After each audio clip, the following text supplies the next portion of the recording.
Hallelujah. Mukama yebazibwe mikwano. Mwenna abazze ku crusade ey'olunaku luno olwaleero.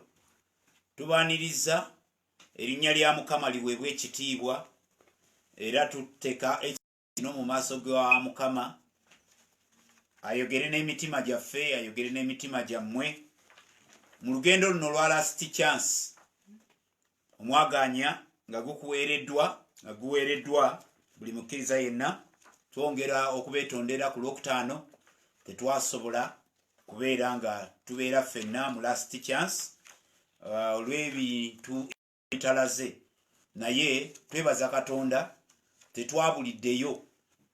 Emitwe gikyaliko, tukyategeeza ensonga eno ya last chance ey'enjiri eya crusade. Mikwano tukyali mu kinnyika ggube ekya lockdown, naye tukkiriza Katonda lockdown weeviirawo, olukuŋŋaana tujja tutwala tuluteeke ku Constitutional Square misana twogere, naye tukyali mu lockdown twogera mpola mpola, era n'abawulira nga ffe abookye ennyo tetuli ku climax, tuli ku mpola mpola, ate era tujjayo ebisaamusaamu ne twogera ku bigambo bino.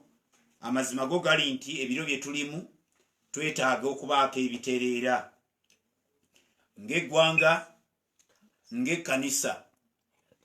Mwogezi omu yayogera n'agamba, the health of the pastor will determine the health of the church. The health of the church will determine the health of the nation. If you want to know the state of the church, go to the marketplace, see how people do their things, come back to church, you will find the same behavior, the same way of doing things. So mikwano twongera okubaaniriza mu last chance mulundi guno ogw'olwaleero. Tugenze kusoma eddala emabega gye tuvudde ebitaategeerebwa. Mulina omwaganya okujja mu inboxes zaffe ne mubuuza ebibuuzo nga bwe mba mbyagala. Facebook alina inbox, WhatsApp zirina inbox. Osobola okujja n'obuuza ekibuuzo ky'oba totegedde, ky'oba tewategeera bulungi n'okibuuza. So tujja kubeera nga tukuddamu. Era bangi essomo erikyasinza obbatabula mu gonna ge twakutteko ly'essomo ly'ebiweebwayo, ne mutuuka n'otuwaayiriza ne mutuuka n'otuwaayiriza mbu twajjawo ekimu eky'ekkumi, mbu twajjawo ekibereberye. Mikwano tubeere mu kiraasi. Enjiri temugiwulirako katundu, mugiwulire yonna, giwulire yonna. Bw'eba eya audio togisobodde, eya video weeri. Eya video bw'egaana tujja kuweereza audio nga buli omu weewulirira. Amakanisa mune gazzeeyo mu mayumba, abaana bammwe mbabuulira amazima, byandikibwa kyeva tubibategeeza kubanga tulikola mulembe guddako. Ffe tugenze, ekigenda okunnuma ku kuva ku bwenyi bw'ensi kwe kufa nga ndabye pulezidenti omu bukyanga mpeerawo bukyanga ntandika kutegeera nakalaba ku pulezidenti w'eggwanga omu so naye gyensonga lwaki ndowooza kiseera kyakuteekerateekera omulembe okunaddako okunalaba abakulembeze nga ab'enjawulo. Naye tubaaniriza olwaleero tugenda kwogera ku nsonga nsumba nga sinayanjula mutwe gwa leero. Sokola musaba abooluganda twanjula omutwe gwa leero. Mbalamusiza mu linnya lya Mukama waffe Yesu. Mwebale kwekuumira ku mukutu kuno. Waliwo abansesa bagenda mu inbox zammwe nga babagamba ogenda kwonooneka, towuliza bintu ebyo tobiwuliriza.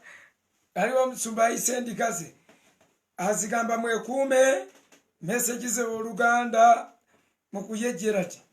But I want to assure you buli kintu kyonna kye tukola tusoma Bible. Back to the Bible truth. Today ku Bible. Ladies and gentlemen, the church is many miles wide but a few inches deep. Nti ekkanisa eringa ng'ekiddo ekyokunnyanja ekyagaagala ne kimamira ennyanja yonna naye nga mu buziba bwayo emirandira wansi teri. Thousands and thousands of men and women have prophesied about revival in Uganda, but revival has no chance in Uganda until we go back to the Bible truth. Tufunye enkuyanja y'abantu nga bajja batulagula mu ngeri y'okulagula mu ngeri y'obunnabbi nga babutuwa batugamba okudda obujja kufubutuka Uganda okudda obujja naye abooluganda okudda obujja tuyinza okuyimba oluyimba obuyimbi nga tetukulabyeko we tutaddayo ku byawandiikibwa. Ben Hinn is the last of the prophets, is the previous one. Obunabbi obumu ku obwo obukyasembyeyo obukyali obupya obukyayokya bwaweebwa omusumba Ben Hinn. He prophesied about 2021 yalagula ku mwaka 2021 gwe tutannayingira that Uganda is going to go through a revival. Nti Uganda egenda kufuna okudda obujja okw'omuggundo. But the biggest question is how. Naye ekibuuzo ekinene kiba kyetaaga okwebuuza nga tubuuza buli muntu okudda obujja okwo kunaaba kutya. How do you expect things to change when you are not ready to change? Olowooza otya ebintu nti binaakyuka nga gw'osigadde obikolanga bwe wabikolanga? Revival has only one source: to teach the truth, to understand the truth, and to walk by the truth. Okudda obujja kujja nga wazzeewo okuddayo ku mazima, okugatambula, okugakola, okugoogera, okugayimba, nga buli kyonna ekikolebwa kiri mu musana gwa mazima. The church has been engulfed by culture, obuwangwa buwambye ekkanisa, traditions,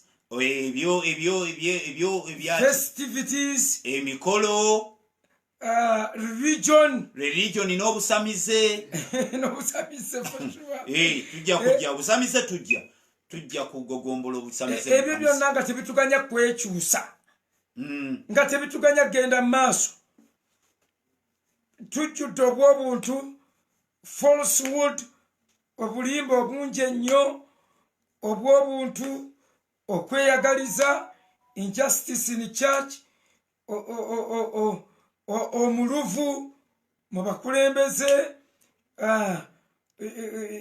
tugiyita insecurity in leaders, teganya mukama waffe kumukolera mulimu, temuganya kumukolera mulimu. Ebyo byonna kye twava tuddayo ku board. Nze Katonda bwe yampa ekirooto ekyokutereeza layini, ekyo ekirooto bwe nakiroota lazima ne nnyambala amaanyi ga Katonda n'ekisa. Tukwatagana ne muganda wange Sakira, waliwo n'abalala bali eyo mu kava, ne tugamba tuddeyo mu bitabo, tuddemu tukebere buli doctrine, si kulwa nga tuwaba ne tubivaako. Church, ekkanisa, mbabuulira eddiini zonna ze mulaba okufuuka eddiini zaaliko revival groups. Tezaatandikanga ddiini, zaaliko revival groups, ne zikona, ne wajjawo Katonda n'akyusa, ne ziziŋŋama. Amazima bwe geezuukanga ng'eddiini ezo zifuuka eddiini, nga bano abasigadde nga bagenda mu maaso. Eyawukana ku mugendo yeefuuka kaasa. Mbabuulira waliwo ekipya Katonda kyakola. Ku mulundi guno gwokka mu COVID tugenda kuvaamu nga abakristaayo bammwe bafuuse balala. Why? Tugenda gaba enjiri yonna, amazima gonna, ate tuli scripture based. Teri mukristaayo ayina magezi gwogenda kubuzaabuza, gwogenda ga nti abo balimba bayonoonese mukuye ne Sakira baagudde ddala nga Bayibuli agirina agyesomera, ng'alina Bayibuli agyesomera. Mbabuulira Catholic Church nga tennayitibwa Catholic Church, baliko engeri y'okuzza obujja baliko nga be bakutte nga be bamaamidde ye nga tugiyita Roma ensomi naye ekiseera kyatuuka n'ekona n'etandika okuyingirirwa ensimbi bwe zaayingira nga tebakyasobolaga nti feeza ne zaabu tetulina then bwe baafuna feeza ne zaabu ate ne baba nti bakyasobolaga nti mu linnya lya Yesu imukatambula. So twagala buli topiki tuddemu tugitunuulire ekutta abalokole.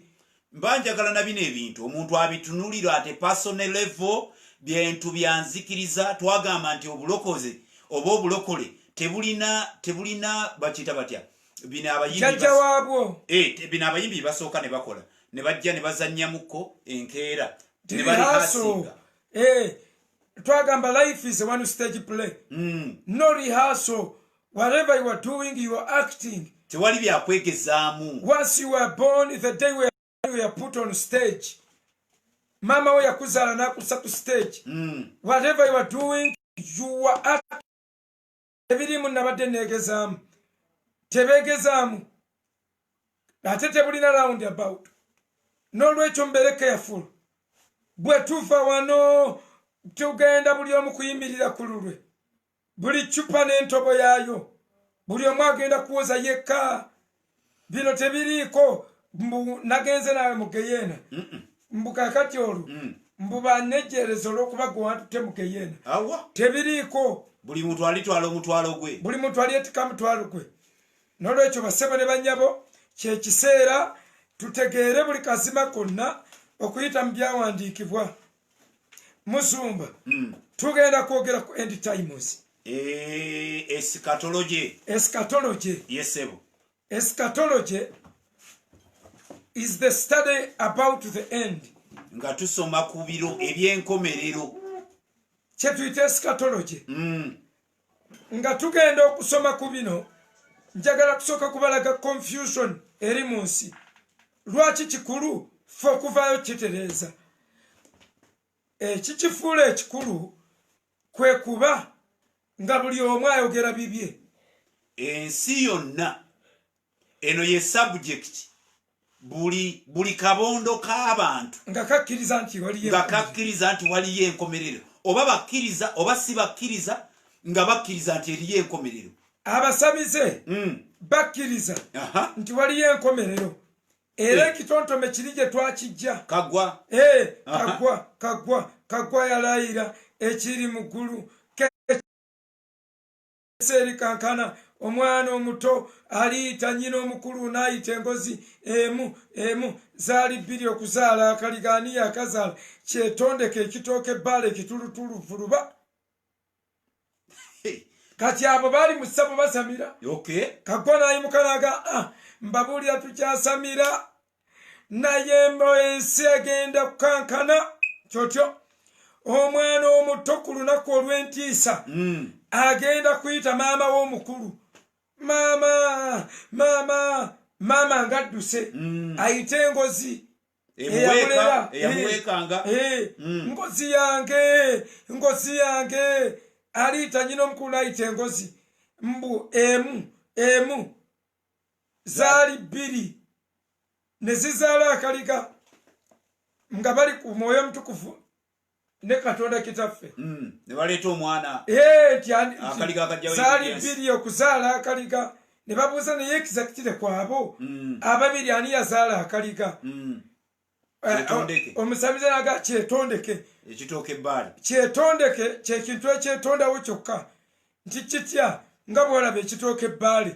Ekitooke ebbaali osimba yiika 50 nga tokisimbye n'okisangamu kiri awo kya brown nga tekyabadde mu nsukusa.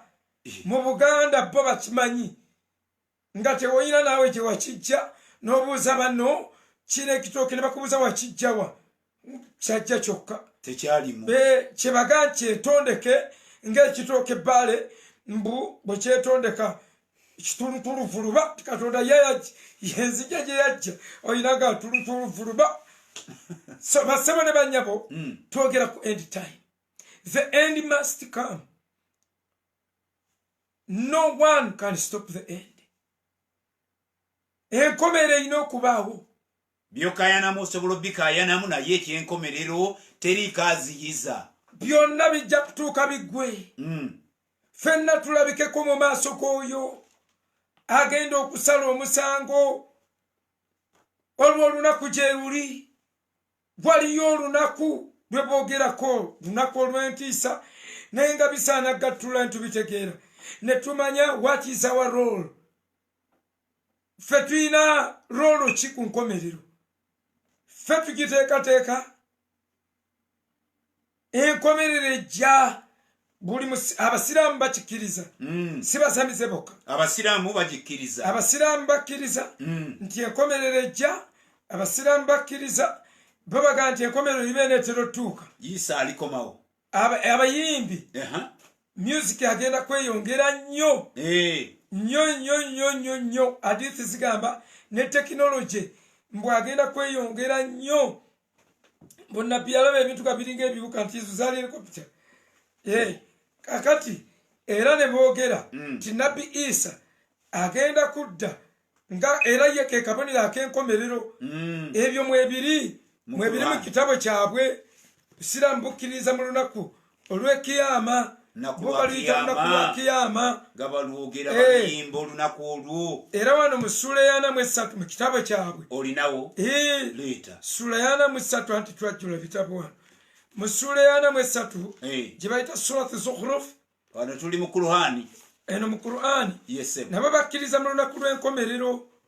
Essula ya 43 layini ya 61 gye nsoma egamba era mazima ye Isa kabonero akaliraga ekiseera eky'enkomerero nga bwe kiriba kisembedde okumpi. N'olwekyo temukibuusabuusangamu nti tekiriiyo, wabula mugoberere lino lyekkuba eggolokofu. However wadde batwistinga naye wanaga wa innahu la ilmul saati nti Yesu Kristo ke kabonero ak'essaawa ey'enkomerero. Fala tamtaruna biha, temubuusabuusangamu. Watabiuni hadha siratu almustaqim, mukkirize kubanga lino lyekkuba eggolokofu. Kakali bassebo ne bannyabo, n'obusiraamu buubwo bukkiriza mu lunaku lw'ekiyama. Essula nnyingi nnyo ezikkiriza olunaku lw'enkomerero mu busiraamu. Era essula twasoma juuzi eggulu lya Allah ojja kuddayo okebere last chance to Muslims. Ojja kuddayo zikebere, ojja kwewuunya bye twayogera twabalagira eggulu lya Allah nga ddene okusinga ensi n'eggulu. Nga biri awo ebityo naye nga byonna bo bakkiriza mbu era mu lunaku olwo omuntu yenna alisaba ekyokunywa mu geyeena bagenda kumuwa masira gama 7. Simanyi bahajati ki bwe bagenda gakamulamu, naye nga bwe bityo bwe biri ebyo twabimala bassebo ne bannyabo. Now tuli ku balala Bahindu nabo boogera ku nkomerero. Nga bagamba batya? Nga bagamba Katonda waabwe ayitibwa Venusun agenda kukomawo awangulire ddala obubi ku nsi. Nti bw'alijja agenda kukomawo awangulire ddala obubi bwonna. Bw'alidda yeebagadde ku mbalaasi enjeru. Agenda kujjira ku njeru. Era bandibanga nabbi yaloota, nabbi waabwe n'aloota Kristo kubanga gwe tulaba ate ku mbalaasi enjeru. Abalala bakkiriza mu nkomerero. Aba 7th day bakkiriza mu nkomerero. Oba oliawo abo bo bagwana n'ogererako ekigambo bwe bakyakulembedde mu bakitabula. Otyo era bajjajja b'okutabula ebigambo by'enkomerero mu nsi yonna ba 7th day. Kubanga gwe musingi omukulu eddiini kwetudde. Eddiini y'enkomerero omusingi leero mu nsi gwetuddeko gwa 7th day. Nabagamba luli era nkiddamu nti 90 or more % of the born again Christians basomesa bya 7th day ku nsonga z'enkomerero. ku nsonga z'enkomerero bakoppa bintu bya Ellen G. White. Anti musumba babigabana bwe bati. Bwe bituuka ku kulanga baleeta bya Ellen G. White. Bwe bituuka ku bifaananyi baleeta bya Jehovah's Witness. Kubanga Jehovah's ye yasooka okufulumya ekifaananyi eky'ensolo etuddeko omukazi ng'erina amayembe 10 nga kugamba ne bijja ebifaananyi ebyo byonna by'olaba tebirina originality. Tiwe nabadde nsoma Bayibuli ne imagining ekintu kino kwe kukikuba bwe nti byonna tulina we tutema mu bajjajja baabyo ababisooka yali Ellen G. White n'abitomereramu ekiteekaniddaawo. Ellen G. White byatomera emirundi kumpi ng'esatu. Omusoosezza busoosa naye ba William Miller in fact ye yasooka okutomera. Sooka nnyonnyola okutomera kwabwe tukuveeko eddakiika emu ate tusooke tukiggumize nti beba author of all errors in end time messages. Akavuyo ke tusanga okubeera nti ekintu kino kisomesebwa emyaka n'emyaka ne kisigala nga kigaana otuula mu mitima gy'abakiwuliriza kwe kuba nti mulimu akavuyo akasikibwa ddala okuva emabega kubanga 1844 Ellen Bamisani William Miller akoze okulangirira akunze ensi nno ssebo akunze buli kabondo k'obukulisitaayo akaaliwo akaali kakuŋŋaanya yalina gurupu ye gye bayitanga ba Millerites.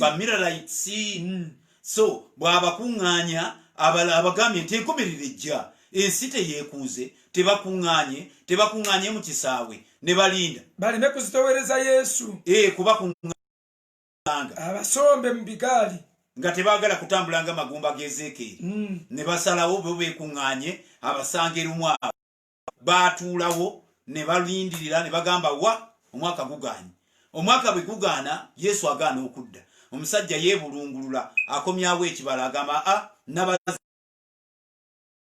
lukiki ekimubaza obubi kyekyamumisiriidinga kubanga yabijjanga mu Bayibuli naye n'abibala bubi n'alanga omwaka ogwali guddako n'agamba Yesu ateekwa kujja ne bamulinda n'atadda.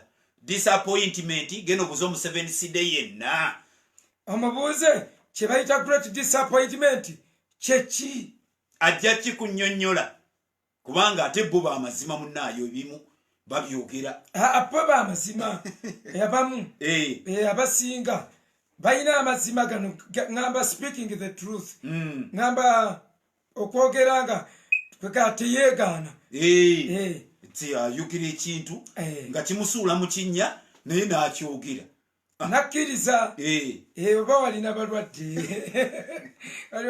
genda maaso musumba badde okasomesa. Musumba kyeribadde tugamba William Miller atomedde emirundi 2 kale olwo nenzikiza nesaasaanaawo ne bafuna ebizibu bingi abantu ne babeera so disappointed ku nsonga eyo paka omukyala Ellen G. White bwakipiikinga naye n'abakuŋŋaanyaawo n'abakolamu omulimu n'awandiika ebitabo yawandiika ebitabo nkuyanja n'akola omulimu ne gutambula naye tebwalwa naye n'alanga ennaku z'omwezi bwe enkomerero bwegenda okukola ki okubeererawo naye mu kulanga kwe era ne bitomera ne bafuba kati bagamba babizza ku events mbu bwe bakuba Twin Tower bagikuba eyo event mweri mu bunnabbi ye mwoyo gw'obunnabbi Ellen G. White gwe bayita omwoyo w'obunnabbi. So najjanga alanga najjanga ebintu nga bitomera paka olwaleero walabye ekyati empya gye basembyeyo okudevelopinga nga kati tebakyabibalira ku myaka kati babibalira ku mataya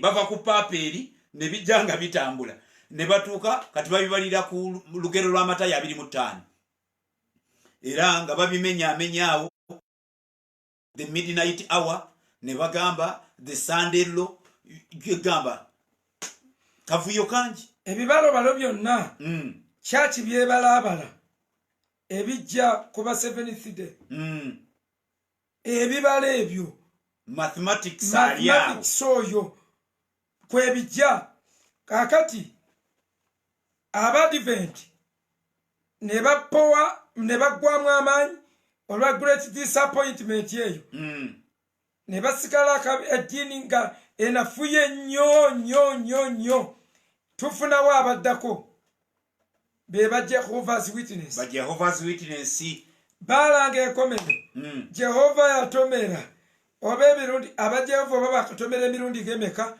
kati abo katonda kyasooka bamma zensonyi.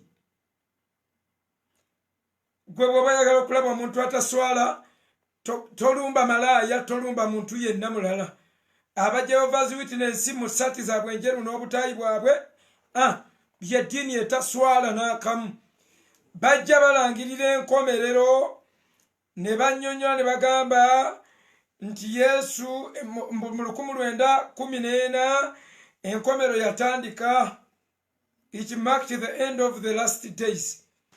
Bazze balanga ebintu bingi nnyo bakatomera be bakyasinze endowooza okukitomereramu era bawa bracket nga okuva mu 1914 okutuusa mu 1994 ensi eba teriiwo. Genda mu kitabo kyabwe kye bayita The Time is at Hand. Genda okikeberemu kitabo ekyo ojja kiraba ku peegi ya 99 ojja kulaba kigamba The Time is at Hand. So ezo zonna predictions bakolamu predictions nyingi mu kitabo ekyo 1878 1881 nga balanga nkomerero 1918 balanga nkomerero 1925 balanga nkomerero 1994 balanga nkomerero. Kati ne bagamba mbwe ebyo bayita established truth. Ezo ze balanga bazita established truth, amazima amanywevu. So they failed all of those predictions, second coming and the other. Ebyo byonna byafairinga naye aba Jehova bakyatambula nga babuulira enjiri. Baana balenzi bayina moral. Bannange oba mmwe temulaba bintu bimalamu maanyi. Temuswala. Abantu tebaswala. Kakati abo nabo abazze balanga enkomerero.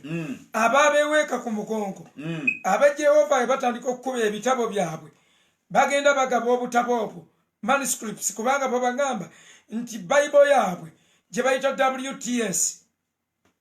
Yabwe eri special bw'atagikuwa osomemu olunyiriri muzigobe kubanga yakyusa n'ebitabo n'ebintu ebimu tekitogikkiriza. esoma byabwe ne Tito 2:13 bagikyusa bagamba Yesu bamukomerera ku muti etuli not the cross.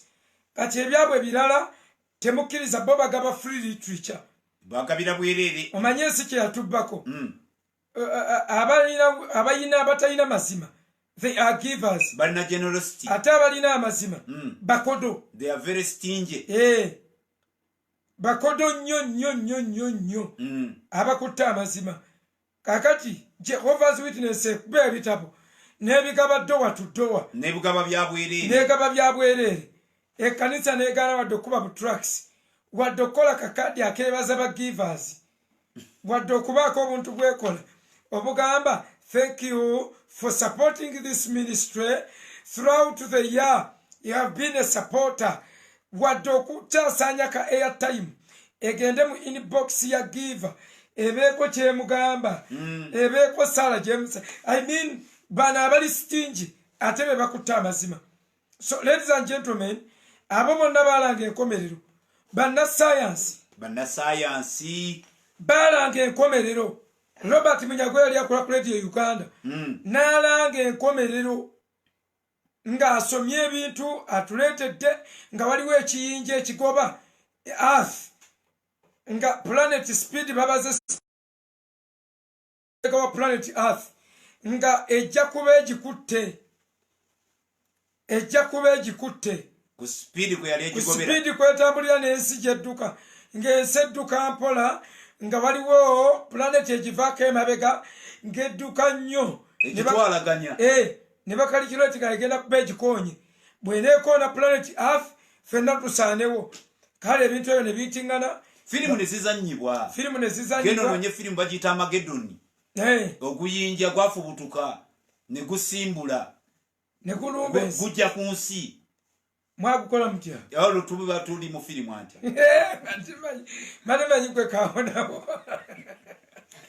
kakati fe kwolwo gundi oyo eyalanga era ali mu advent but subject gye balina eryeki anytime enkomerero ejja kasita omujjako ekyo talina maanyi okufuga kw'ensolo kasita omujjako ekyo talina maanyi abaana fuye therefore mikwano njagala bagamba bwe bagiranga enkomerero twagenda ku ssomero ate sitaani mubi olufu ne lukwata ewaffe anti omwaka ki ogwo ndowooza mu kinaana mu mmeka eyammwe yeewala ffe twamanya eya 2000 radio simba yeyagiranga gwe wali oyo nkabeeraawo muyaffe bwe twagibeereramu ne balanga enkomerero edimasi tebamuyita lujja nankabirwa yehedigaalo chief whip minister ne batugamba lujja nakuba ekide n'agamba muddeeyo ewaka mugende mufiire wamu ne bakadde bammwe yali ayogera akaloboozi katono ne tudduka olwo nsomera mu mayiro 8 sibu okutuuka wali essomero ne tudduka buli omu agenda afiire wamu ne mukadde bwe ne tutuuka ewaka ne tusala ebisolo ne tulya buli kimu ne tulya enkoko for the first time nali ennyama n'enzikuta for the first time naye lwaki nkomero etuuse enkomerero ne tubirya taata n'atulagira tumusomere mu komuyupu ne tusoma mu komuyupu ne twebakaawo otuloge twakwatanga yagenda ne yeebaka twayita mu kyeya ky'obwavu lwakulanga nkomerero lwaki abantu banyumirwa nnyo okulanga ebintu bino naye ebintu bino bijjudde amagezi ag'ebuziba bijjudde okumanya okugenda ewala bijjudde okusoma ennyo no comparinga notes kyetukoze era wiiki eno yonna tujja basaba mubeere n'ebitabo byammwe tukwate ebintu bino mu ngeri ez'enjawulo si bali bokka abaprotestanti baalanga nabo baze bayogera ku nkomerero nabo bajyogerako obubondo obulala nga batheorists nabo ne balanga like Marxism the Marxists nabo ba developers ba economics otyo ba Marxists era bo bagamba social class is going to be taken away naye bo bagamba nti enkomerero bweneeba etuuse tye abalasha tugiyita te communism egenda kuwamba etwale capitalism ejjewo capitalism therefore there will not be any social class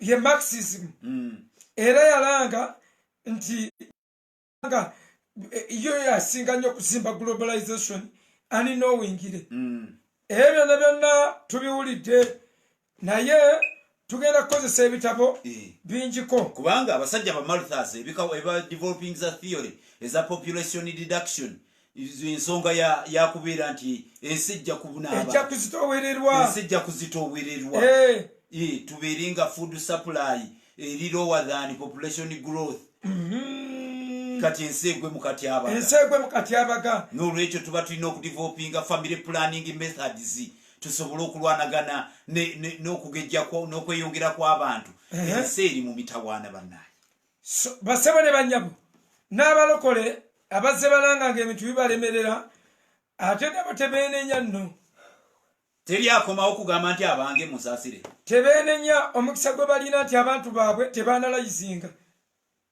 teri abitunuulira nnyo ogenda bugenzi mu maaso ogenda bugenzi enzera yaawo mba nkugamba nti awali nasomesa nga simanyi naye kati mmanyi wano twalina abasajja abagiranga mu Gwenkumi-2 abasajja baalanga enkomerero Gwenkumi-2 baaba enkomerero buli omu kyakizajjula nga waliwo endowooza nti enkomerero etuuse ffe twali mu lugye waffe nga tuliwuliza radio simba nga radio simba esimbye enkomerero bazannya akazannyo babakibaani abaaliko abo akazannyo nga owulira ebikubagana bwe biti saawa zigenderedde tukulosinga ti abange tuyingira 5 kwegamba nga tulinga abalinda omwaka naye nga tulinda nkomerero twagirabako enkomerero neetajja naye era si mwe mwali musoose n'abonna be twogedde si be baali basoose waliwo abantu besosolonika baatula ne balinda enkomero ne balekerawo n'okukola bagibasuubiza abasumba bazigaggawaliddemu message ezigaggawaza abantu mu duniya muno ziri messages 3 esooka ya prosperity proper direct egaggawazizza nnyo abasumba ate abagiwulira ne batagigaggawaliramu ennono 7 ez'okuwangula omwoyo gw'obwavu ennono 95 engeri gy'oyinza okugaggawala okusinga Katonda engeri 18 ezimenya omugongo gwa sitaani sente zonna zadaakutte ne zijjeewo engeri 31 engeri 31 gy'oyinza okutuga sitaani n'asesema ne jjajjawo bye yamumirako eyo enkola eyo gye tugamba ku mulundi guno gwokka omutwe gw'olukuŋŋaana nga gugamba death must die kakati ate abo balala yebadde ndeetera mu topic 2 kati topic 2 egaggawazizza abantu eyakikulondoola kiikyo kikugirako ndabye emisimu 3 waliwo ekintu ekikutambulirako babafumbiza omusambwa bakunywesa enkyakya nga bazikuuse mazzi maama wo yakunywa mu luzaalo bakunywa mu luzaalo bakulondera mu nkenene ne bakutabulamu eriiso boogera ebintu ng'ebyekisawo ekiganda nga tolina na bwombitandikira awo abasumba bagaggawalidde awo lwaki kubanga mu Uganda is a superstitious nation gwanga eryeraguzalaguza erijjudde okweraguza erijjudde ebyobufumu kati mu Uganda amawanga gali aga 3 mu nsi yonna gali so superstitious Uganda South Africa ne Nigeria mu Africa even worldwide fe tukulembera be bakulembera nze sirimu kakati bo omwoyo ogwo ogw'okutya omugamba bugambi ndabanga obuntu obuzanyira ku ngufu mu munyeyo ekyo kyokka atya n'agwa eri omugamba bugambi bw'otawaayo kasente totuukaka babavugira ku kutya okufaana bwe babatambuza nogamba ekkonkome likubuliddemu genda oleete tv yeeka omwana n'aginona bamugyemu kye bamuyingiza kugaye ne Makerere nga yasoma n'agenda ne ku Makerere University abakulembeze baba n'abisa mu bidiba lwakutya bannabyabufuzi babayingiza amasabo kutya akati essoma eryokusatu olyagala eya end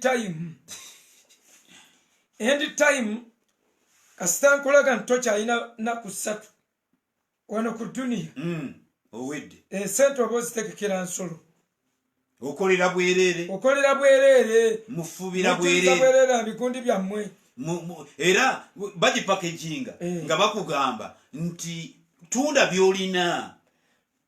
byolina kibweterenayo ky'abantu kakati ezo zonna groups ezo abantu ne bayoola buyoozi kapito waabwe ne bamuyiwaawo lwaki enkomerero etuuse byaki ate eno gye tubireeta mmwe mubitwalawa akati ate abakristaayo beebuuza gwani yagala nti abakristaayo beebuuza saagala kiyisa mukama nti kyekituyisa endiga Katonda ye si kyekituyisa endiga naye ate bo abatuyita endiga bo batuufu tuba ndiga zino ez'ebitere naffe twebeereremu tuyige okugoberera tusome ebyawandiikibwa bassebo ne bannyabo tetujjawo confusion mweziri ne mu kyaki mu pentekosto mujjukire tuli ku lasti chance tukyali mu pentekote tuli kuba pentekote eri tubadde twetolola bwetoloozi tulaga bugazi nti okutomera kwe batomera si be basoose naye ne gye bakoppa batomeranga end time abapentekooti tebalinaawo yaabwe nga yeetongodde wali wabula gye bakoppa obukoppi musumba genda mubeegayirize olabe enkuyanja y'ebirooto eby'enkomerero ng'etuuse anti kati tuloota kye tuwulira toyinza kuloota kintu nga batono abakiroota kizibu nnyo simanyi oba nali nkiroose nako nga ndi mu New York ekyamerika tokirootangako sikirowooza nnyo sikiwulira nnyo kweko tewatamaniyo nebuga emubizibu okwogera mazi sutest omwoyo omutukuvu abaana akigamba kyana nawe kikulemye okwogera kakati kyetubagamba abooluganda nti abantu batono abawula nti kyaloose oluusi biva ku bye bawulira oluusi bye bayitamu oluusi bye baagala ennyo however rarely ne Katonda ayogerera mu birooto tetuyinza kijjawo Katonda ayogera mu birooto naye ekyoyagala ennyo okiroota ate oluusi ne kiba perfect okwegomba kw'omutima gwo okwegomba kw'ebirowoozo byo atyo nze Uganda buli weebeena esamba oba oyagala oba toyagala ndoota omupiira nyina okubaloota ne golo ze tukubye kuba kikukonsuminga n'ekyetikka n'ekisabira n'okisabira ngenda nze ne ku prayer mountain ngenze kusabira cranes oli mwegayirizi waayo nze I'm self appointed kasigundi intercessor for Uganda cranes kati olw'okuba kindimu ebyo bwe bityo kati abooluganda bebaloota enkomerero neetuukira ddala 1997 twateekako olumwakaana ku kituuti ne katunyonnyola bye kaloose maama waako n'avaawo nga ffenna tuwulya serebu ffenna nga tugamba tuwedde nze nembanga sigula na kintu kyonna mu nju ngula byaki neneeriiranga ebintu byange enkomeero ejja ngetula amakulu gakubeera mulamu emirundi mingi tusuubira nti tugenda kubeera mu bulamu emyaka egiddako 5 oba 10 naye bassebo ne bannyabo obulokole bwonna okutomera tomedde bawambuzi babushala batomera babushala w'obusobozi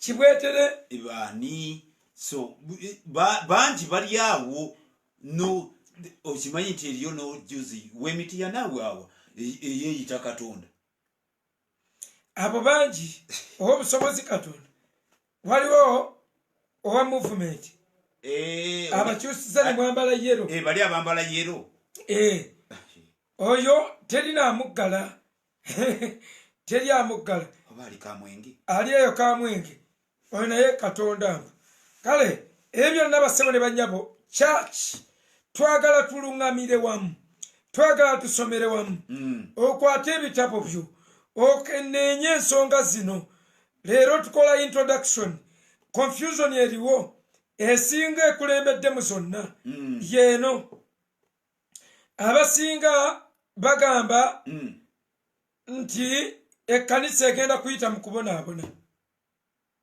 the church must go through the great tribulation okubonaabona okw'ensolo okubonaabona kw'ensolo okay the beast must come ensolo eteekeddwa okujja essinkanewo church etulugunye ekkanisa abanaafikkawo banaatwalibwa oba banaasigala musumba katusooke zibawo ng'abalokole bonna be bakkiriza waliwo abalokole abakkiriza mu kisooka kye tuyita pre-tribulation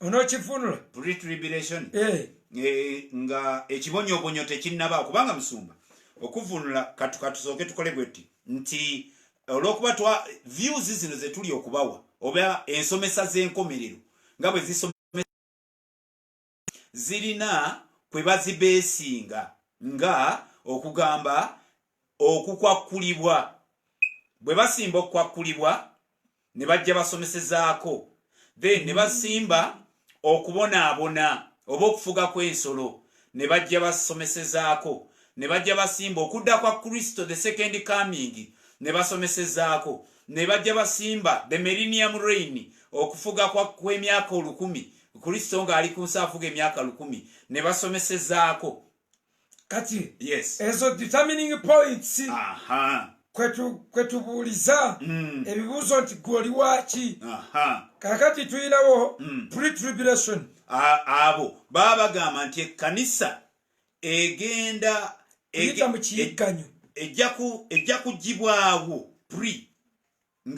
nga tribulation tenabeera ng'okubonaabona tekunatuuka okw'ensolo ekkanisa egenda ejja kugibwawo ejja kwakulibwa era tukiyita pre-tribulation rapture ti kanisa ejja kugibwawo tejja kuyita mu kibonyobonyo kya nsolo bisti ekkanisa tejja kusanga nsolo ensolo tejja kusanga kanisa bombi tebajja kusisinkana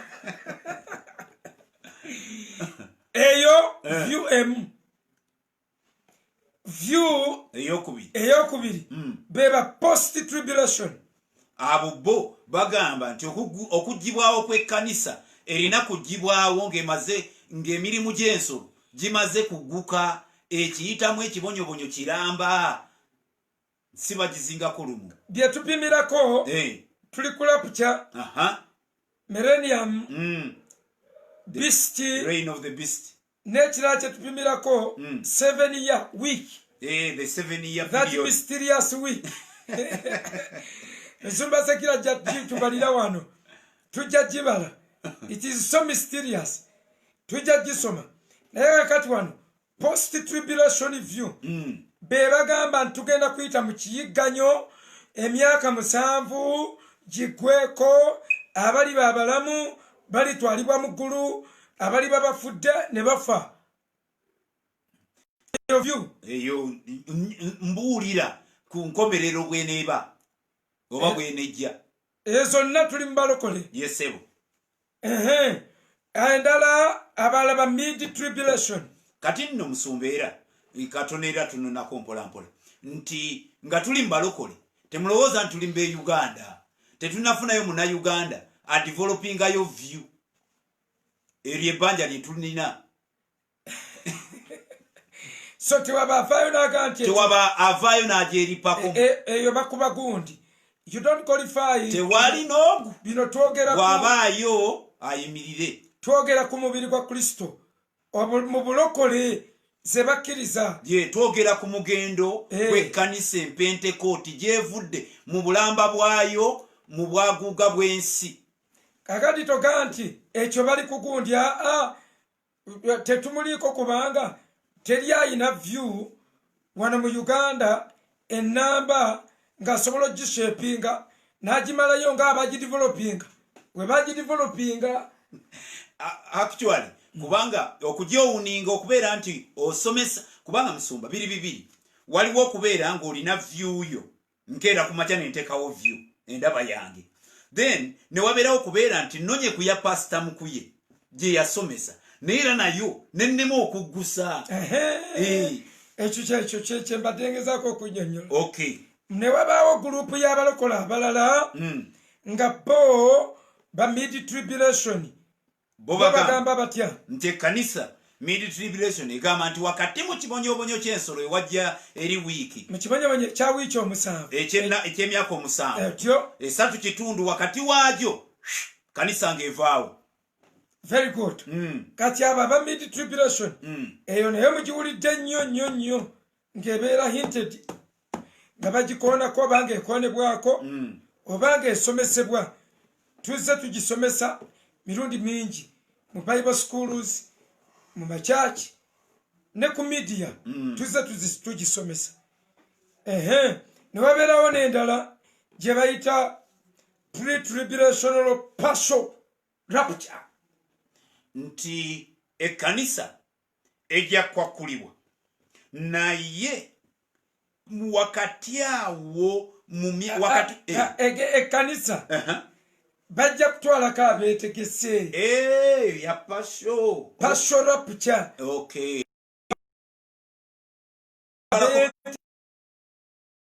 otyo abateetegese abatalina bo ne bayita mu tribulation balyerokola otyo olw'omusaayi gwabwe balyerokola lw'omusaayi gwabwe olwo aba yafa ku musalaba aba yafiira ki kakati okitanyizo gibuuza ebibuuzo y'abaluganda okay era bano bonna balina ebitabo bye bakootinga abalala barwath ezo rwath eze pre-wrath rapture busungu nga tebunajja bo babwawudde abo bo bali ku busungu bo stand point yabwe eri ku busungu waliwo obusungu bw'ensolo ne wabeerawo obusungu bwa Katonda abalala ne bateeka millennial views emyaka 1000 abamu nga bagajatandika dda tukirimu abalaba millennial bo bali bavunula bulala ekitabo kyakubikulirwa abagamba kyaggwako n'okuyita kyaggwako ebyo byaggwa abo bonna baluganda naye millennium neyo tazigendamu ezo views waliwo abagyekwata millennium ba Jehova otyo bagyekwata bo bagimambye kati bino byonna ojja bisanga mu kitabo The Last Days Handbook ekyafuluma mu 1909 by Robert P.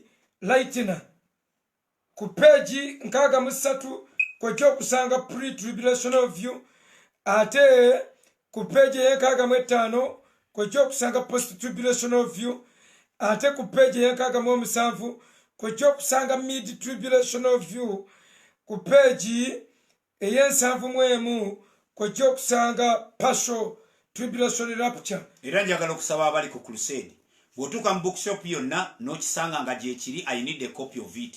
I need another copy. Ne bwe managing downloadinga you send copies to the brethren. Kakati mu kanisa y'abalokole bonna abasomesa bonna bakootinga omuntu omu ngamba abasomi b'ebitabo kubanga kino si kyabonna waliwo abaabifiiseyo tebatunulayo waliyo abawulira ebiwulire ne bakuŋŋaanya n'asomesa naye tugamba abasoma ebitabo ekitabo kino kyawandiikibwa Thomas Nelson eyakiwandiika eyakiwandiika bamuyita Robert Lightner. It was published by Thomas Nelson mu 1909.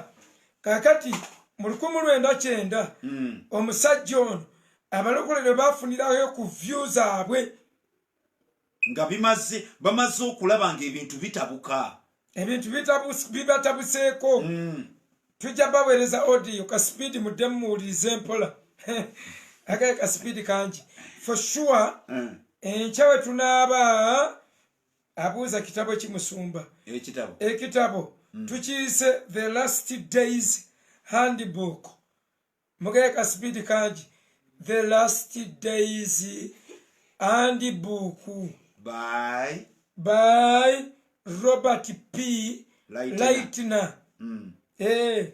So kyafuluma mu 1909 awo views okuvayo yakifulumya bagabana okwo kati abooluganda abakatomera nga batomera ebintu by'enkomerero mwe muli it is not last handbook but last days handbook mubakatomera abalala ennyo abangi abakatomera mwe muli ne ba prominent teachers of the end time ngaba countdown balokole ba countdown banjawulo n'aba family radio mu America ba family radio nabo batomerako yabwe yali ya 27 ne bagiranga wano ebipande ne mu kibuga Kampala babitimba otyo muganda waffe wano Baxter y'omu ku resourceful people abasomesa enkomerero naye yatomera mu kitabo kye ekya countdown yatomera ekintu ne kimwefuukira kasita obalira ku bapaapa kasita obalira ku ebyo ebintu oba ogenda kutomera ayina ebyatomera ayina ebikyali ebirungi okusoma era okunoonyeza kwe kulungi nnyo kakati waliwo abakutta obwo bwokka obwa Baxter nga byaddusa naye twakola analysis ne tukebera nga ayina bye yalagula bingi ne bitabaawo n'atomera nesse kutomera era ayina ekintu kyatoba nakyo ogenda omuddako okulaba ng'ekyo takyakyogerako omulala asirikawo busirisi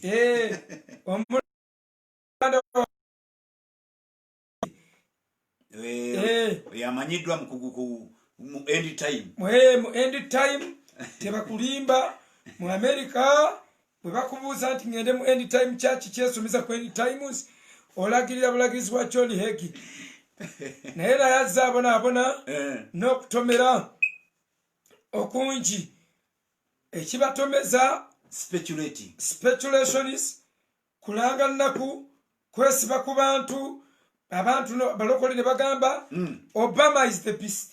Obama is the beast. Obama n'atuuka kuva ku bukulembeze nga tafuuse beast. Papa John Paul is a beast. N'avaako. Papa Paul n'afa ne bamuziika ng'ali mu ngatto nga tafuuse beast. Benedict najja ne bagamba is a beast. Oyo n'atalinda nakufa n'abivaako buvi. N'alizayininga bulizayinizi. Ekyokulizayininga ne batakiraba nako. Alizizayininga. Obunnabbi tebwalaba nti beast ejja kulizayininga. Byonna byonna tuzze tubiraba bassebo ne bannyabo tukoze analysis tulabye ekimala kakati tugenda tuvuddeyo tusomese nga bwe twasoma nga bwe tusomye nga bwe twetegereza ng'ebyawandiikibwa bwe biri. First of all nga tunaatera okumaliriza twagala kubakakasa nti no one knows the hour. Twagala kubakakasa nti the end is coming. Jesus Christ is coming back as he promised. Bwe tusoma tusooke tusome nga buli alange enkomerero temusaana kugiranga. Tusaana tusomese nga tukakasa Jesus is coming back. Waliwo confusion eri bweti. Abalokole tusomesa gundi ndala. Tusomesa kyetusomesa kirala ne kyetukkiriza kirala. Otyo ekanisa kkiriza nti beast gyeri. Ekanisa kkiriza nti tugenda kuyita mu kuyigganyizibwa. Ekanisa egamba tuteekwa okukiyitamu emyaka 3 n'ekitundu.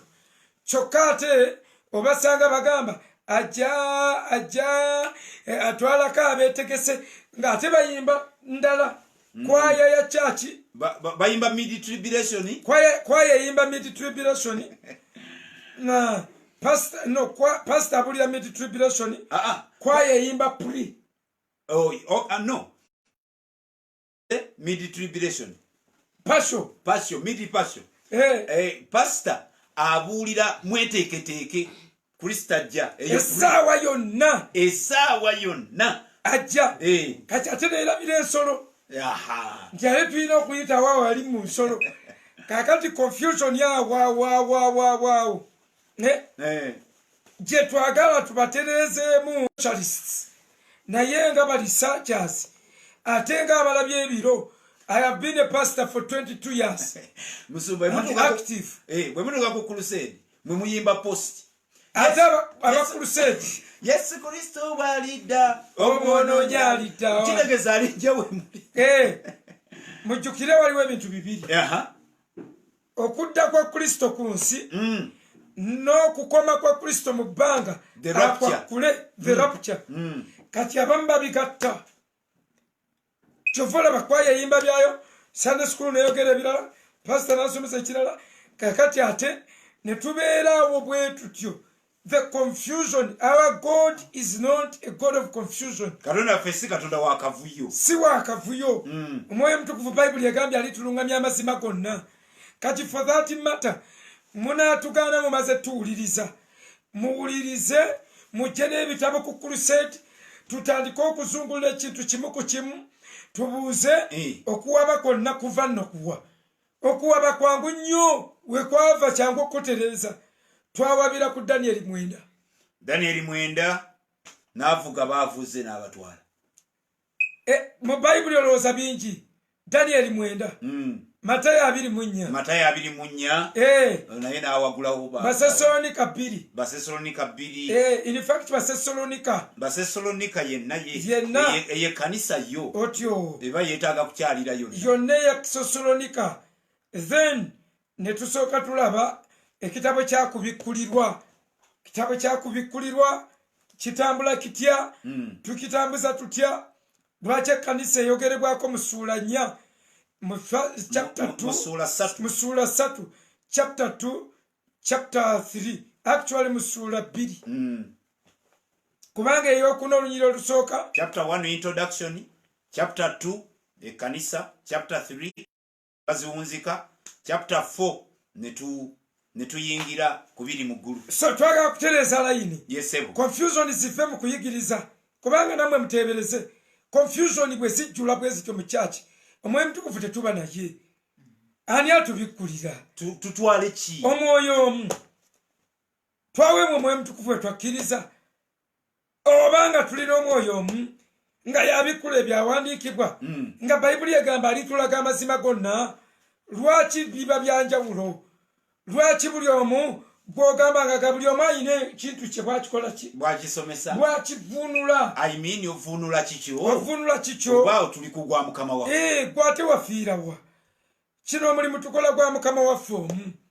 So mikwano gyange njagala bagamba waaki lutereze confusion mu teaching esigale mu kuyimba ne mu kuyimba ebiro biritta ne tugitereeza bannabbi b'ennyimba banaagolokoka bajja golokoka kubanga confusion erimu gweteebereza ofunye ekigambo omuyimbi ayimba birala ono abuulira kirala omwana wa Sunday school yatontomye ekitontome kirala kakati ovaawo nga tokuŋŋaanya ne wat ebyo tebireeta revival kuba omuyimbi bw'oyimba musumba tuli mu maaso go Yesu tuli mu maaso go ffena tusaawo omutwe ne tugamba bannaye tuli mu maaso ge tukunoonya tuli mu maaso go kati imagine titutuuse tuli mu maaso ga taata ogenda okulya zizzaako oluyimba mujje tugende kunamulo ekisa mujje netuka emasa tujjewo netwolekera tutwo netugenda netugamba olyawo yalabye bubi netugamba bwe tutuukawo nga tatutuusa tugenda okulyaga nteekaako emikono gwo awo netumanya tutuuse lwebiyimba oluzzeeko teekaako omukono gwo Yesu k'omukono gwo leero ambakinga bannawe bayabaki kakati gwabakingika eddoboozi lyange ppitirivu teriyimbangako liripaki kakati netugamba tutuuse tuba tuzibiriza bwe tuti Katonda atuseeko emikono abayimbi ne bagamba emikugu gyo ddayo gireete eri Yesu Katonda adde aleeta omukono omuyimbi n'asuulamu tuddeyo tukime emikugu teyakitugambiddewo ne tuddayo tugende tukime emikugu bwe tumala ogikima olukomawo nga tukyagyetisse talemererwa talemererwa talemererwa talemererwa tuba tukyagyetisse pasita n'alinnya ekituuti n'agamba njakubuulira kati netusigala n'emikugu gyaffe omanye ekiddako tuba tulowooza ne bw'otandagula kati obunafu bwonna buvudde abo twagala mu layini bayibuli egamba from glory to glory to glory obulamu bw'obulokozi obulina okutambula naye twagala kubakakasa munyiriri ntono nnyo wano okubakakasa nti no one knows the hour muntu yenna aleme kubalimba lwaki otandikidde ku kibuuzo ky'Amatayo 24 ekigamba kitya kisome musumba totuli wa ddembe Matayo 24 abasajja babuuza ekibuuzo eky'amakulu. As Jesus was the disciples came to him privately. Tell us, they said, when will this happen? And what will be the sign of your coming and of the end of the age? Bambuza ebintu bimeka? Ebibuuzo bisatu. Biteme. Ekibuuzo ekisooka ky'amazimba ga yeekaalu yagambye kubanga yali abajjonjodde wali emabega nti tewali jjinja ligenda sigala ku jjinja erya yeekaalu mu Yerusaalemi. Bwe bama n'ababuuza ne bamubuuza bino binaabaawo ddi ebya yeekaalu. 2 akabonero k'okujjako ddi. 3 end of the age eyabayaddi. Ebibuuzo bisatu end time gye tujja okwanukula byonna ebyo. Okukubibwa kwa yeekaalu kwa ddi? Akabonero ak'okujjako ddi? Ogambye Lwakusatu. Ani ataddewo 13? Ngambye verse 3. Then ekiddako enkomerero y'ensi egenda kubaawo ddi? So ebyo byonna bye bibuuzo ebisatu Yesu yali addamu ebibuuzo bisatu mu Matayo 25. Matayo 24. Lusozi olw'Ezeyituuni abayigirizwa ne bajja ne bamukyama. Bino bwe biribeererawo n'akabonero ak'okuggyako bwe kaliba n'ak'emirembe gino okuggwaawo. Bino bwe biribeererawo eby'okuba yeekaalu n'akabonero k'okuggyako n'emirembe gino okuggwaawo. Naye nze ekintu ekyanyumira wano, Yesu bwe yayogera ebintu ebingi ennyo bwe yagira n'agamba ebyo byonna bigenda kubaawo naye enkomero ng'ekyali wala. Muliwulira entalo ne tutumulya entalo, muliraba kino na kino, naye enkomerero ng'ekyali wala. Yali mutuufu kubanze bwe nalaba eze Libya ne bamutwalaganya, Egypt ne bamutwalaganya, wansi mu Sabyawo ne babatwalaganya, nali mmanyi egguse. Naye ne zigenda Iraka n'alugenderamu, Afghanistan bamukunyuddeko ng'ekyali wansi awo nga kifumba mutuku. Genda okulanga nakattu kyaliwa. Yesu akikkaatiriza nti bwe muli birabo ebyo byonna mumanye ng'enkomerero eriba ekyali wala. Kubanga World War I abantu balowooza nti etuuse. World War II weggwa nga tukirimu ng'abantu bagamba etuuse. Kateebereza bukyanga World War II eggwa nakattu kyali wano. Kituufu Yesu kyayogera. Tetunnayingira mu kusomesa. Tetunnaba. Twagala kubalekera introduction kweti. Yes sir. Olw'okuba bajja tusibako tibagaye teri nkomerero. Bagaye Yesu tagenda kubaayo, tajja kujja. Ate kulwa bino batandise okuzannya katemba. Ebyo byonna nze ndi munywevu.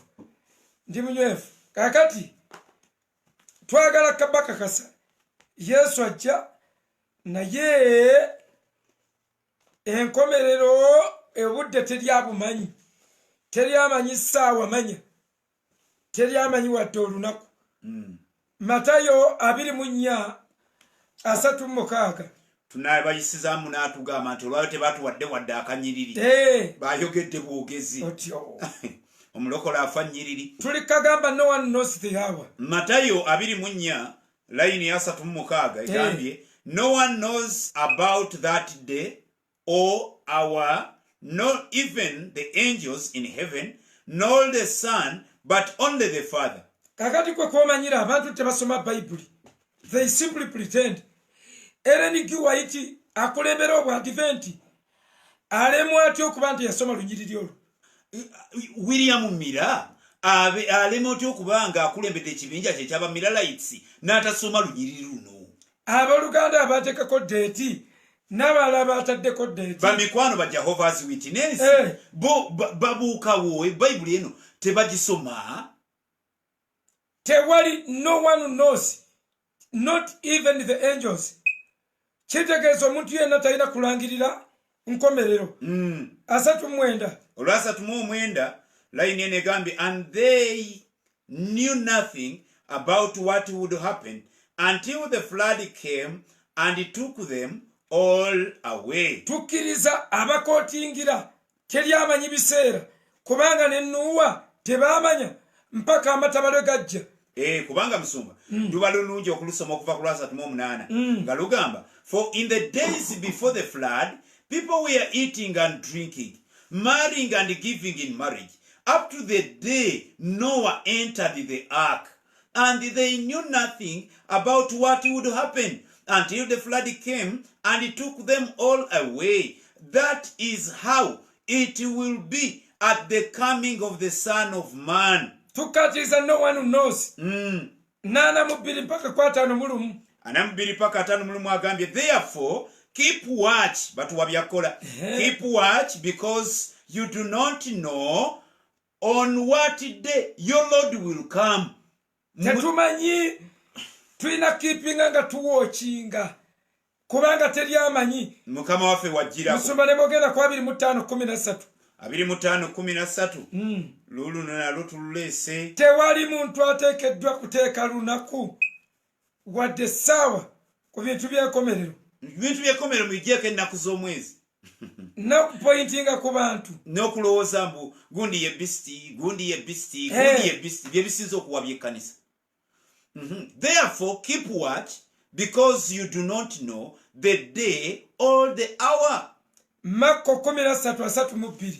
Makko 13 yesuula olunyiriri lwa 32. Bayibuli neeyogera ng'egamba bweti. No one knows about that day or hour, not even the angels in heaven, nor the Son, but only the Father. Be on the guard, be alert. You do not know when that time will come. Tewali amanyi kiseera bikola y'abatume emu 7. Bikola y'abatume emu 7. Bannaye tuli kutereza esikatoloje waffe. Tuli mu kutereza. Ekintu ebayita end time kirekeraawo okutawaanya. Kale mwe kibatawaanyiza. Naye abanaawulira bino baleme okutawaana nga bwe baleme kulagula ku Friday ekomera etuuka ku ssaawa bwe ziti. Bo baleme kubikola. Kubanga okubala kwonna Abadvent kwe baatandika ensi kwebala. Bikola y'abatume ogambye mmeka? Emu 7. Bikola y'abatume emu 7 agambye, he said to them, it is not for you to know the times or dates the Father has set by his own authority. It is not for you. Bano nno baali bayigiriza babuuza Yesu azuukidde. Abayigiriza bamaliriza nabo. Kibagobyeko. It is not for you to know the times. The times ate wabujwo yakikaziya n'okugamba sina time. Naye agambye to know the times. Ebiseera. N'ebiseera ate yabinga bibagobyeko. All dates. Nnaku z'omwezi. The Father set for his own authority. Basebo ne banyabo. Yes, sir. Muve mu byokwe kuwoza obudde buweddeyo tonnabulaba wiki omwaka guno tukumalaako n'omwaka toguseetinga. Kati kyategeeza nti tewaabeeyo rapture. Sisobola. Kubanga ffe tusoma the word coming is parousia. The parousia. Kakati is coming. Ajja era ebiraga nti ajja. Tusomye olunyiriro lw'okusatu Matayo 2:4 nga bamubuuza okujja kwe. Kitegeeza Kristo ajja. Naye Kristo bw'abajja tulina ebintu bibiri. Bw'ajja ogusooka akoma mu bbanga. Kristo omulundi gw'asooka okujja akoma mu bbanga. Ate ng'okwo kwajja okw'omu bbanga si ye second coming. Ate yo si ye second coming. Ng'ate abazze. Ajja n'akoma mu bbanga. N'akola kye bayita rapture. Okwakula. Snatching. Out of the way. Okubajjamu. Okukwakulibwa. Tujja kwogera nnyo nga tukwata ku tribulation zino. Tujja kunnyonnyola. Naye nga Yesu ajja is coming in personal coming in the air, not on the earth, for the saints. Ebyawandiikibwa bibyo kambikuwe sumbabona osomayo obudde ng'obulina Basossalonike ekisooka 2:19. Basossalonike ekisooka 2:19 osimbye empagi kyolwo. Nsimbye. Rapture egenda kubaawo agenda kujja rapturing. Andi mbadde neetaasa. Oliga nti yakubye rapture. Okay. Naga tebiriyo byonna. Okay. Ogaye Basossalonike. Basossalonike ekisooka 2:19 ya 2:19 tujja kusoma mu bwangu ka speed munakatusonyiwa kalo olwaleero enkya tujja kujja tusooba kubanga mugenda kujja n'ebitabo enkya kujja n'ebitabo tusomere wamu abaagala atayagala kusoma kwendi time sojja kusigalira mu kikyo musumba omuntu asiizirako ebizuka statement aga kyokka bazibu nnyo omanyi okugamba abasumba mbo bajje n'ebitabo kuli kujereka kwennyini kati nga mukuye ekyo batakira kyatumyambwe abasumba bajje lekayo ojja kufiira mu bibiibyo fe tukubuulidde tukusomedde ebitabo tugenzeeyo tukunoonyereza tukoledde risaaki yiiyo oba otereeza tereeza oba totereeza it is up to you tugenda bayibawe kikwata bulungi mu ngeri etali ya speed beginning with tomorrow naye wuliriza zino tukyakusomera tukkiriza nti rapuca gyeri Basesalonike ekisooka 2:19 for what is our hope our joy or the crown in which we will glory in the presence of our Lord Jesus when he comes it is not you indeed you are our glory and joy awayogera when he comes glory yaffe wegenda okubeerera nti wali tetulina wano kirala kyonna tewali naye ayogera wano twogera nti kristo ajja okurapucalinga Basesalonike 3 ekisooka 3:13 ekisooka 3:13 ogedde bwe wati may he strengthen your hearts so that you will be blameless and holy in the presence of our God and Father when our Lord Jesus comes with all his holy ones. Tulaga nti ajja 4:13 Basesalonike ekisooka ayogedde bw'ati ng'agamba nti brothers we do not want you to be ignorant about those who fall asleep or to grieve like the rest of men who have no hope. We believe that Jesus died and rose again, and so we believe that God will bring with Jesus those who have fallen asleep in him. Otuuza 17 olw'ekkuminetaano lugambye according to the Lord's own word we tell you that we who are still alive who are left till the coming of our Lord will certainly not precede those who have fallen asleep.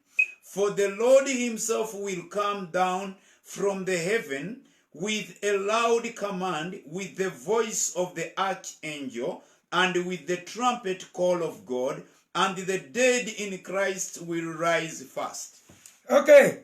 Ebyawandiikibwa bingi nnyo ojja kwongera okusoma ng'oli wekka mu Bakolinso ekisooka 15 23 Yesu ajja okwakkula ekkanisa ajja gitwala.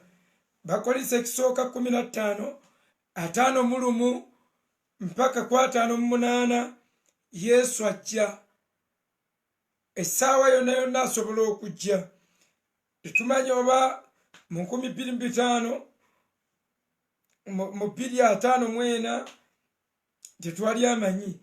Basesalonike ekyokubiri 2:7 n'olw'omunaana Yesu ajja.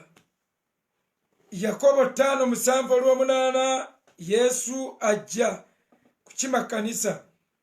Ne Yokaana ekisooka 2:28 Bayibuli agamba agenda tukima mu bwangu.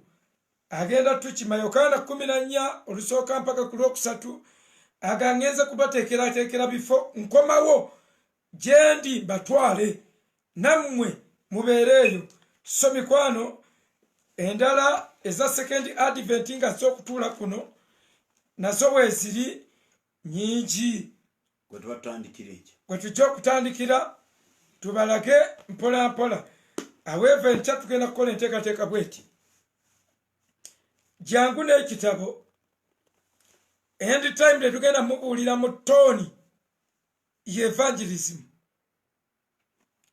ku ebyo byonna bye tubagambye tetwagadde kubongera mu confusion naye tulina kofi gye tulowooza kyate kino kyankizo ku birala tujja kisimba tukinyweze tukirage bukakafu tusomese Danieli tusomese byonna nga kibeere nga sikulondako bulonzi gwolonzeeko ki nze miiti njagala nnyo miiti omanyi nyambala miiti ya musaizi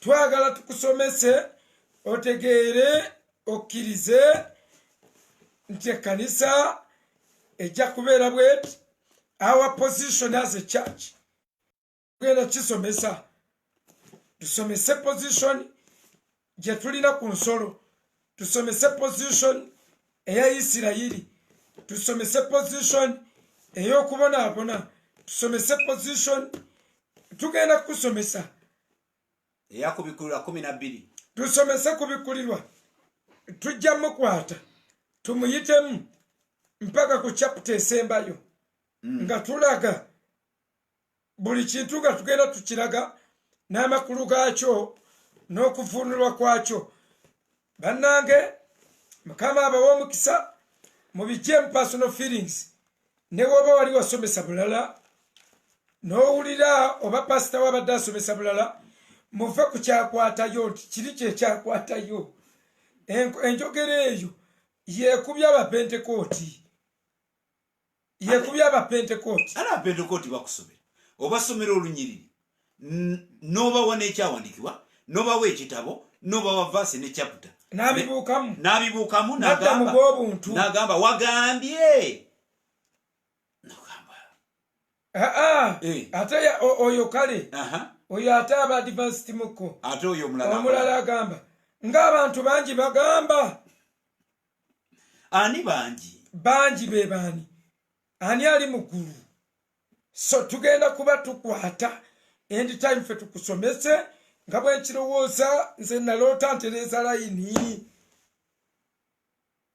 ne zitereera era lazima nasanyuka nga ziteredde waliwo abajja okututegeera naye tujja kulaga ne position ya tekinology mu kanisa 5G mark of the beast computer ye beast papa ye beast kereziya ye beast watya nga ajja kuva mu musumba omu nga yagenda okufuuka beast watya nga mu Isirayiri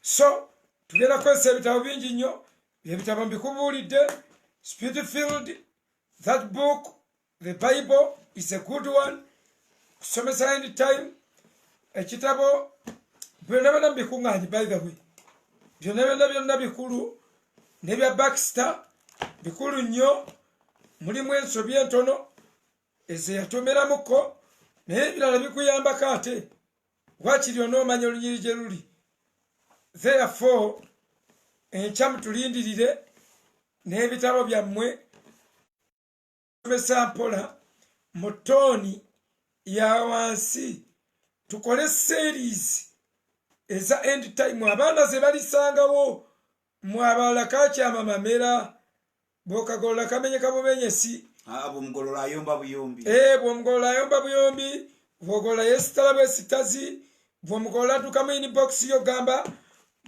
mwegendereza ebintu byamukuye yayonoonese waliwo yagenze mu inbox y'omu n'agamba oyo mwegendereze namulootako ekirooto ng'afuuse ekintu ekitategerekeka abooluganda mulekerawo ebintu by'okutiisatiisa ebintu ebyo birooto bibeera bibyo wekka ebintu by'ebirooto byalisigadde nga biri very personal ne bitabeera guiding principle tetuyinza gifuula doctrine aweeva banaye bwe mundootako ekintu mukimpe bannaye okay kale twagala kubasabira musumba leero munzika mukama tukwebazizza kubanga tuli mu kanisa amazima gali nti ensonga ekyasinze okutawaanya n'okuleetera abantu olumu oba okukyawa eggulu kubanga omuterebaani yeesiba bbomu mbukubanga bw'anaafa n'abakafiiri agende mu ggulu ogenda okuwulira omulala nga yasazeewo mbu abakuŋŋaanya abakumyeko omuliro mbu bagende mu ggulu kwegamba ne bawulira ng'obeggulu ekintu ekibi. Tusabye Omwoyo Omutukuvu atubeere, atuluŋŋamye, atusobozese, ataase ensi yaffe n'abantu baffe, waleme kubeerawo omuntu akyekwata essomo lyange. N'ekkanisa abamu bazituuma end time church, nga end time church kwe kwolesebwa kwammwe nkomerero. Kale nga muwuliranga abalumbiddwa, naye mukkirize twogere ku kintu kino, tukitereeze nga tusoma byawandiikibwa, nga buli omu weesomera, ne Katonda anaatuyamba, ne Katonda anaatusaasira.